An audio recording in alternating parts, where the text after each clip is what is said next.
I'm Rachel Christopher, and I'm playing the poet.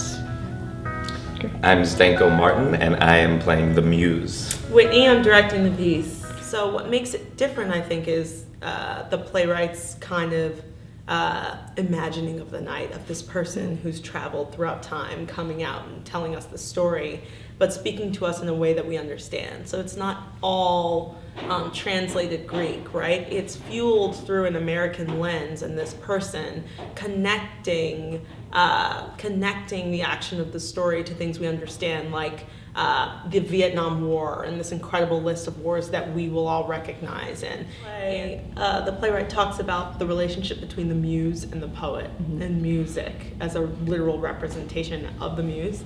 And I was like, oh, that's going to be so amazing. And so I started thinking about bands that I love that really utilize the power of two and really kind of bump up the power of a duo, and bands that feel cosmopolitan and worldly and engaged with some of the political themes that this play is engaged in. And I thought of this band, I'm gonna date myself, I don't know, for the older people out there listening, but a band called Massive Attack. They're still making music. I know.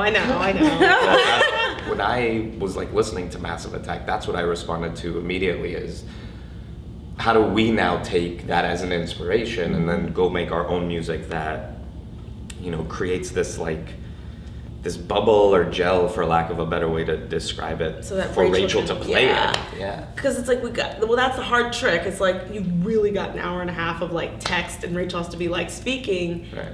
But without music, it's missing something. So we're like, how can we make the sound in which the poet and the text and the play are always at the forefront, but there's a vibe around it that kind of encases it. Like a bubbling underneath it. Yeah. Propping Rachel. I appreciate it. I appreciate it. It also, it's an amazing theatrical device that the playwright thought of and really is a part of oral performance and oral poetry anyway, is this music. It actually allows the person speaking, I think, and the performer to follow the thread of a thought rather than having to produce something artificially under it, because what's under it is actually in the room. And so it really is it's a partner, very, very much so. The music is a huge part of the show.